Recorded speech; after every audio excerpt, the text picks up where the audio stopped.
Let's call this what it is now. This isn't reframing. It's not mindset work. This is a fucking exorcism for the part of you that got hijacked by bullshit conditioning and quietly agreed to be less than you are. This time, I'm not just running commands. I'm detonating the illusion that they built.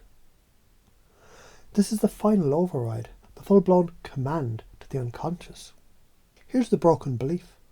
I expect rejection. I think I deserve rejection. And this attracts and creates rejection. Here's what this actually means in your system. Belief becomes lenses. Lenses create perception. Perception shapes reaction. Reaction generates feedback. And feedback confirms belief. Congratulations, you just manifested your own suffering, on loop, on autopilot, with terrifying precision. Here's how you already do it naturally, subtly, repetitively. You walk into a room and scan for danger, not opportunity. Your posture, defensive. Your tone, tentative. Your thoughts, don't fuck this up. You've rejected yourself before anyone else even looked at you. You send a message, and then obsessively reread it. Not because it's wrong, because you're waiting to find the flaw that proves you're too much. This isn't communication, it's emotional surveillance. You're looking for rejection before it arrives. You fall for people who don't choose you. Why? Because if they don't fully want you, you never have to fully show up. You're addicted to potential, because real acceptance feels fucking terrifying. Here's other ways you do it without knowing. You leave before they can. You play chill to avoid scaring them off. You say, I don't care, when you actually care too much. You expect betrayal, so you keep one foot out the door. You're not broken. You're not weak. You're just trained. And that script can be rewritten. Here's new ways to do it. Practice response, not rehearsal. Stop bracing for the worst. Start responding to reality as it unfolds. Trust your power in the present, not your pain in the past. Train embodied certainty. Want to look confident, feel safe, be magnetic. Then speak with weight. Hold eye contact longer, breathe deeper. Own the fucking energy like your life depends on it, because it does. Swap what if they reject me for. What if this is the moment everything fucking shifts? Here's why this is so important. Because if you don't change it, it becomes your life story. Your identity is built on repetition. What you do, think, and feel consistently becomes who you are. So if rejection is your default, then unworthiness becomes your identity skin. But the opposite is also true. Choose different beliefs, act differently, get different evidence, feel different, become different. This isn't woo, this is neuroplasticity, it's behaviour science, it's quantum fucking field mechanics. Here's the science behind this.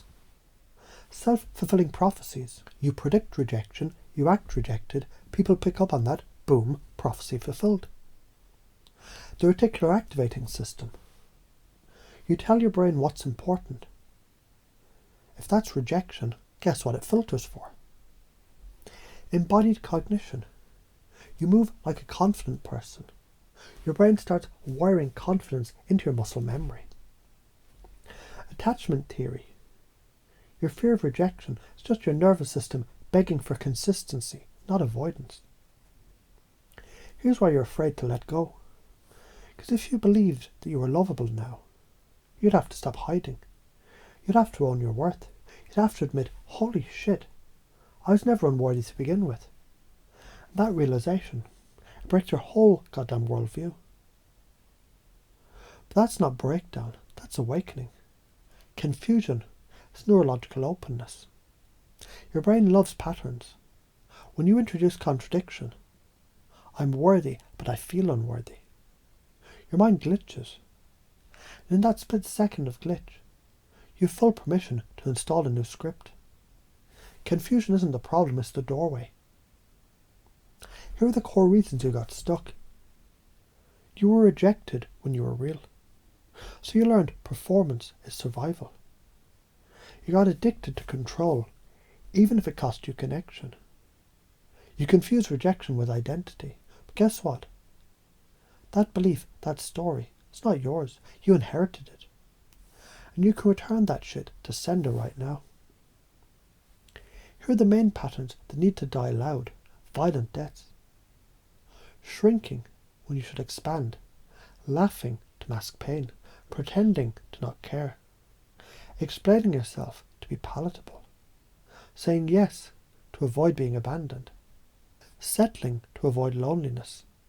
Abandoning yourself to avoid being alone. Torch them. Their anchors tied to the corpse of your past. Let that shit go. Here's how to pace and lead others into transformation. You don't lecture. You don't explain. You embody. I stopped expecting rejection, and the moment I did, I started attracting alignment, depth, realness, and sovereignty. People don't reject me anymore. They either match me or remove themselves. And either way, I win. When you move from this frame, people either rise or retreat. You don't lose, you lead. Here's how this changes the world. You healing this belief is not selfish. It's a radical act of planetary service. Because healed people, they raise safe kids. They build honest relationships. They create from power, not pain. They don't manipulate, don't tolerate bullshit, don't spread trauma as culture. You shifting this rewires your family line, your friendships, your creations, your fucking future. Say this, feel this, write it, breathe it, live it. I don't expect rejection. I expect resonance. I don't shrink for approval. I expand from truth. I don't chase love, I fucking radiate it. I'm too fucking real to be tolerated by the wrong people. Rejection is no longer a wound, it's my upgrade alert. I'm the fucking chooser now. Here's a daily ritual. Do this. Stand in front of a mirror. Naked if you want. Raw, honest, real. Say it aloud, slowly, clearly. I reject rejection. I choose me.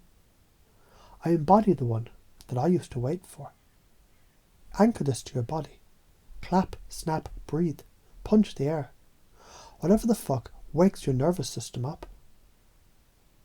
Go act in alignment, even if it scares you, especially if it scares you.